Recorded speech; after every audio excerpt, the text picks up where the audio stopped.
Hello friends, मैं हर्षा शुक्ला आप सभी लोगों का हर्षा क्लासेस में बहुत बहुत स्वागत करती हूँ। फ्रेंड्स, आज मैं यूपी डीएलएड फोर्थ सेमेस्टर के मैथ्स विषय से बहुत ही महत्वपूर्ण प्रश्नों को लेकर के हाजिर हुई हूँ आप सभी लोगों के लिए। यहाँ पर पहला प्रश्न है, वृत्त का व्यास 24 सेंटीमीटर है तो वृत्त की त्रिज्या तथा परिधि ज्ञात कीजिए। बहुत ही अच्छा प्रश्न है। वृत्त का व्यास बराबर यानी डी बराबर है 24 सेंटीमीटर।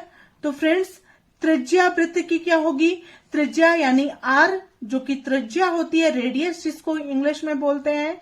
ठीक है, जैसे मान लीजिए एक वृत्त है, ठीक है, वृत्त है और वृत्त में यहाँ पे सेंटर है, केंद्र बिंदु ओ है, ओ से ए के तक एक लाइन रेखा खींची गई, तो ओ से ए जो होगा ये यहां तक क्या होगा? ये वृत्त की त्रिज्या यानी आर यानी रेडियस होगा। और जो ये पूरी लंबाई होती है वृत्त की यहां से यहां तक, वो होता है वृत्त का व्यास यानी डी। ठीक है, यहां से यहां तक की लंबाई जो होती है वो होती है वृत्त का व्यास यानी डी होता है, डायमीटर जिसको आप इंग्लिश में बोलते हैं। ठीक है, तो यहाँ पे कुछ फॉर्मूले होते हैं फ्रेंड्स। जब वृत्त का क्वेश्चन कर रहे हैं तो सबसे पहले फॉर्मूला जानना आप लोगों के लिए बेहद जरूरी है। तो सबसे पहले आप लोग इस क्वेश्चन के अंतर्गत फॉर्मूला देख लीजिए।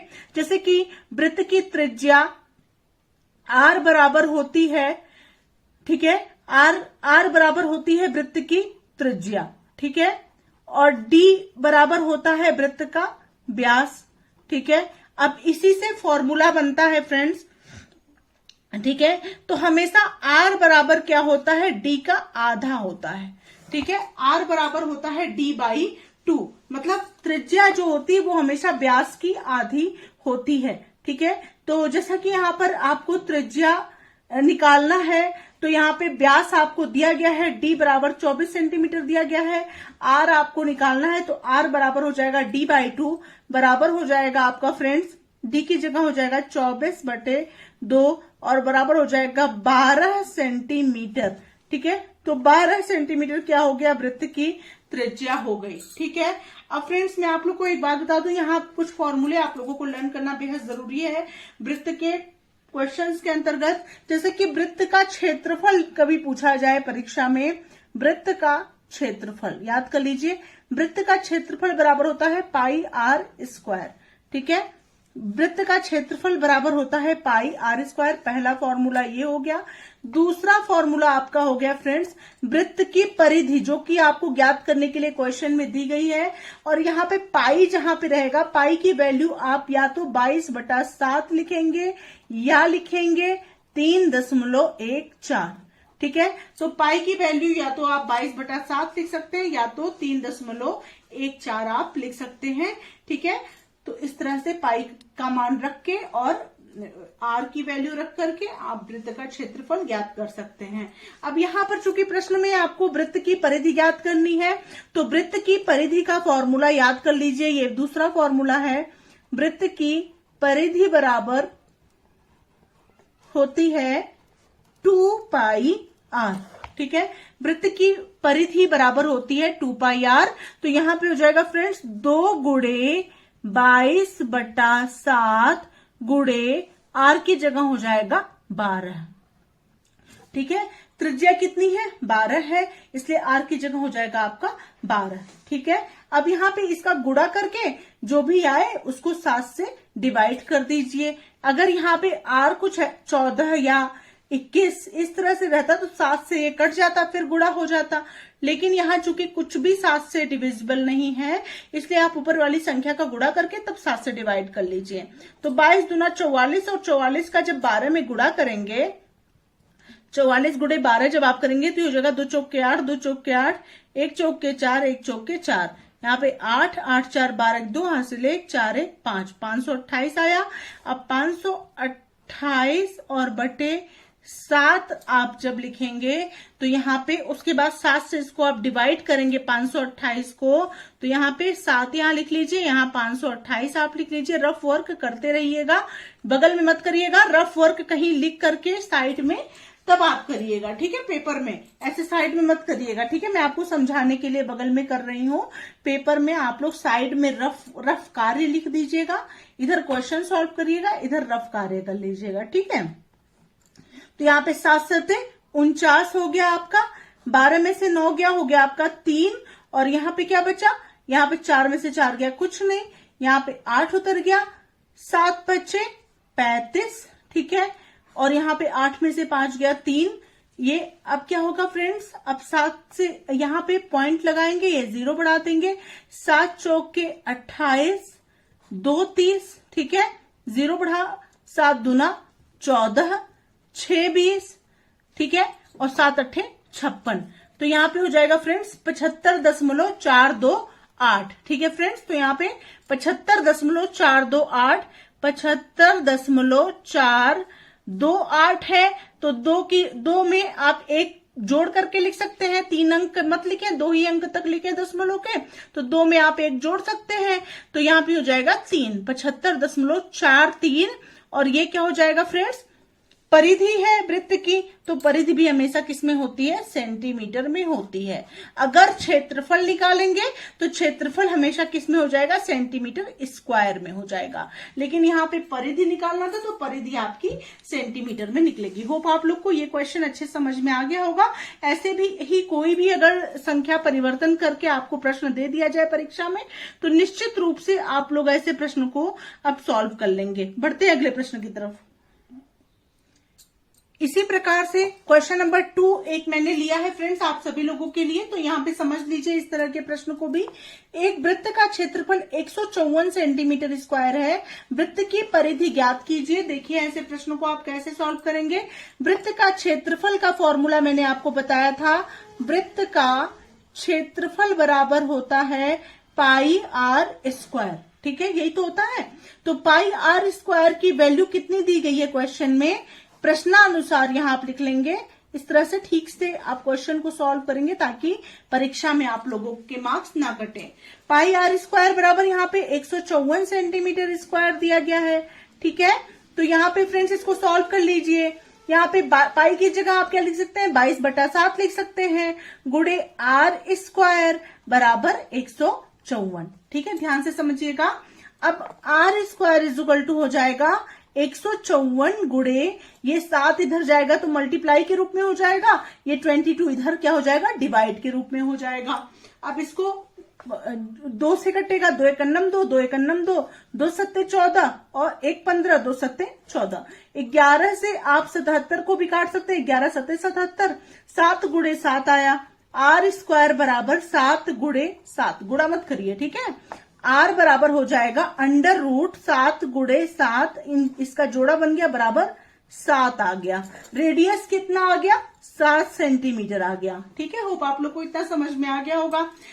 त्रिज्या निकालनी आप लोगों को बेहद जरूरी थी, क्योंकि वृत्त की परिधि का फॉर्मूला अभी मैंने आपको बताया है। वृत्त की परिधि बराबर होता है 2 पाई आर, तो वहां पे आर होता है, इसलिए आपको त्रिज्या निकालना जरूरी था।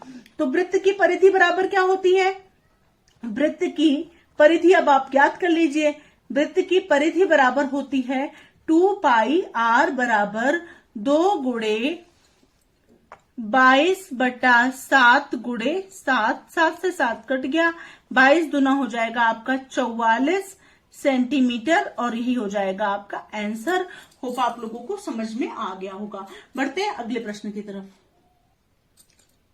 नेक्स्ट क्वेश्चन नंबर 3 है, cube root 343 multiply under root यानी स्क्वायर रूट 576 को सरल कीजिए, ठीक है।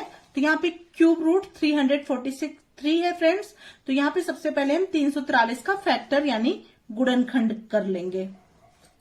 तो जब 343 का आप गुणनखंड करेंगे तो यहाँ पे हो जाएगा 7 से जाएगा सबसे पहले 7 चौक 28, ठीक है, 6 34, 7 9 63, फिर ये 7 से जाएगा 7 7 49, फिर ये 7 से जाएगा 7 एकन्नम 7।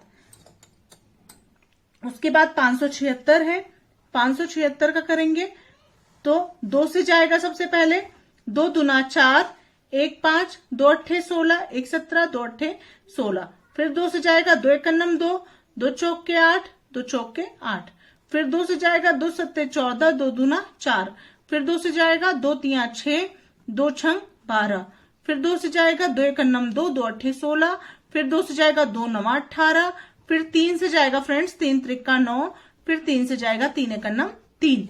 अब क्या करेंगे, इसको इस तरह से लिख लेंगे। ठीक है, यहाँ पे क्यूब रूट में आप क्या लिखेंगे, 7 मल्टीप्लाई 7 लिखेंगे, ये वाला। ठीक है, 343 का फैक्टर क्या आया है, 7 गुणे 7 गुणे 7 आया है, तो यही आप लिखेंगे।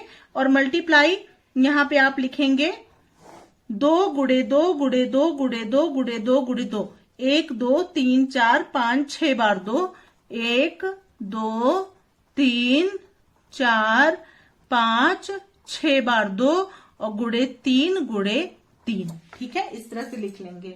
ठीक है, अब इसमें से आप पेयर बना लेंगे, मतलब यहाँ पे क्यूब रूट है तो यहाँ पे 3 का पेयर बनेगा, 3 संख्या का एक जोड़ा बनेगा, तो यहाँ पे इसमें से एक साथ बाहर आ गया। ठीक है, समझिएगा बहुत ध्यान से इस क्वेश्चंस को, और ऐसे प्रश्न परीक्षा में जरूर पूछे जाते हैं। अब यहाँ पे 576 के आगे यहाँ पे 3 2, मतलब यहाँ पे कुछ भी नहीं लिखा है, यहाँ 4 3 कुछ नहीं लिखा है ना, तो जहां पे कुछ नहीं लिखा रहता है वहां क्या होता है, 2 होता है, मतलब हम 2 2 का जोड़ा बनाते हैं। तो मल्टीप्लाई करेंगे, इस 2 का एक जोड़ा बन गया, इस 2 का एक जोड़ा बन गया, इस 2 का एक जोड़ा बन गया, इस 3 का एक जोड़ा बन गया। तो यहाँ पे कितने 2 का जोड़ा बना है, 1 2 3, तो 2 गुणे 2 गुणे 2 और गुणे 3। ठीक है, तो ये हो जाएगा 3 दूना 6 दूना 12, 12 दूना 24, 24 सत्ते कितना होता है, 24 गुणे 7, 7 चौके 28 के 8 हासिल 2, 7 दूना 14 2 16। ठीक है, 7 चौके 28 के 8 हासिल 2, 7 दूना 14 2 16, यानी 168, और यही हो गया इसका आंसर। होप आप लोगों को इस प्रकार के प्रश्न भी अच्छे से समझ में आ गए होंगे। इस क्वेश्चन को नोट कर लीजिए फ्रेंड्स। अब बढ़ते हैं अगले प्रश्न की तरफ। नेक्स्ट क्वेश्चन नंबर 4 है फ्रेंड्स, बहुत ही इंपॉर्टेंट प्रश्न है, गुणनखंड से रिलेटेड क्वेश्चन है। 2x square plus 7x plus 5 का गुणनखंड ज्ञात कीजिए। तो फ्रेंड्स सबसे पहले लिखेंगे 2x स्क्वायर प्लस 7x और प्लस 5 आप लिखेंगे। ठीक है, सबसे पहले क्या करेंगे, 5 का 2 में आप गुणा करेंगे तो 5 दूना हो जाएगा आपका 10, ये साइड में कर लीजिए। इस 5 का इस 2 में गुणा करेंगे, 10 आया। अब कौन सी ऐसी 2 संख्या लेंगे जिनको आपस में जोड़ने पर 7 आए और गुणा करने पर 10 आए। ठीक है, मतलब कोई भी 2 ऐसी संख्या लीजिए जिसको आपस में अगर आप जोड़ते हैं तो 7 आता है और गुणा करते हैं तो 10 आता है। तो यहाँ पे फ्रेंड्स क्या आ जाएगा, यहाँ पे 5 धन 2 अगर आप लेंगे, ठीक है, तभी ऐसा हो सकता है। 5 और 2 को जब आप जोड़ेंगे, 5 और 2 संख्या ऐसी ले लेंगे कि जोड़ेंगे जब तो 7 आएगा और गुणा आपस में करेंगे तो 10 आ जाएगा। तो 2x स्क्वायर धन 5 धन 2 x धन 5। ठीक है, अब यहाँ पे क्या करेंगे, 2x स्क्वायर धन 5x धन 2x धन 5। ठीक है, इसका ये हो गया। ठीक है, ये इसका जोड़ा है, ये इसका जोड़ा है, तो इसमें से हमको कॉमन लेना है। यहाँ पे हम क्या कॉमन ले सकते हैं, 2 और 5 में से तो कुछ नहीं ले सकते हैं, यहाँ x आप कॉमन ले सकते हैं। x कॉमन हो गया तो 2x धन 5 हो गया, और प्लस यहाँ पे कुछ नहीं कॉमन हो सकता है तो 1 कॉमन हो सकता है, यहाँ पे भी 2x धन 5 हो गया। ठीक है, होप आप लोग को समझ में आ रहा होगा। अब एक ब्रैकेट में लिखेंगे 2x धन 5 और दूसरे ब्रैकेट में लिखेंगे x धन 1, और यही हो जाएगा इसका आंसर। होप आप लोगों को ये क्वेश्चन भी अच्छे समझ में आ गया होगा। बढ़ते हैं अगले प्रश्न की तरफ। फ्रेंड्स इसी तरह क्वेश्चन नंबर 5 है, x square plus 9x plus 20 का गुणनखंड कीजिए। ठीक है, तो कौन सी ऐसी संख्या ले, यहाँ पे 20 है, यहाँ पे कुछ नहीं है तो 1 है, 20 का 1 में गुणा होगा तो 20 आएगा। ठीक है, तो ऐसी कौन सी 2 संख्या ले जिसको जोड़ने पर 9 आए और आपस में गुणा करने पर 20 आए। तो 5 और 4 आप ले सकते हैं। 5 और 4 को जब आप जोड़ेंगे तो 9 आएगा, और 5 और 4 का जब आपस में गुणा करेंगे तो 20 आ जाएगा। ठीक है, तो उसी तरह से ये क्वेश्चन भी सॉल्व करना है, इसका आंसर आप लोग बताएंगे कमेंट सेक्शन में। ठीक है, नेक्स्ट क्वेश्चन की तरफ बढ़ते हैं। नेक्स्ट क्वेश्चन नंबर 6 पर आते हैं फ्रेंड्स। समीकरण 5x प्लस 5 और 2x प्लस y बराबर 7 को हल करके y का मान ज्ञात करो। ठीक है, तो सबसे पहले पहला समीकरण है 5x बराबर y। 5x बराबर y है, इसको आप लिख सकते हैं 5x माइनस y बराबर 0, और ये हो गया आपका समीकरण नंबर 1। ठीक है। दूसरा आपका समीकरण है 2x प्लस वाई बराबर 7, तो 2x प्लस वाई बराबर 7, ये हो गया आपका समीकरण नंबर 2। ठीक है फ्रेंड्स, अब समीकरण 1 और समीकरण 2 को क्या करेंगे, जोड़ने पर। ठीक है, समीकरण 1 और समीकरण 2 को जोड़ने पर। ठीक है, तो दोनों को जोड़ेंगे तो क्या हो जाएगा, यहाँ पे हो जाएगा फ्रेंड्स 5x माइनस वाई बराबर 0, और यहाँ हो जाएगा 2x प्लस वाई बराबर 7। जब इसको जोड़ेंगे तो क्या होगा, प्लस माइनस आपस में कट जाएगा। ठीक है, प्लस अगर वही संख्या प्लस में होती है, वही संख्या माइनस में होती है, तो वो आपस में कट जाती है। ठीक है, 5 और 2 को जब आप जोड़ेंगे तो 5x और 2x को जोड़ेंगे तो ये हो जाएगा आपका 7x बराबर 7, और 0 को जोड़ेंगे तो 7 आ जाएगा। x बराबर हो जाएगा 7/7।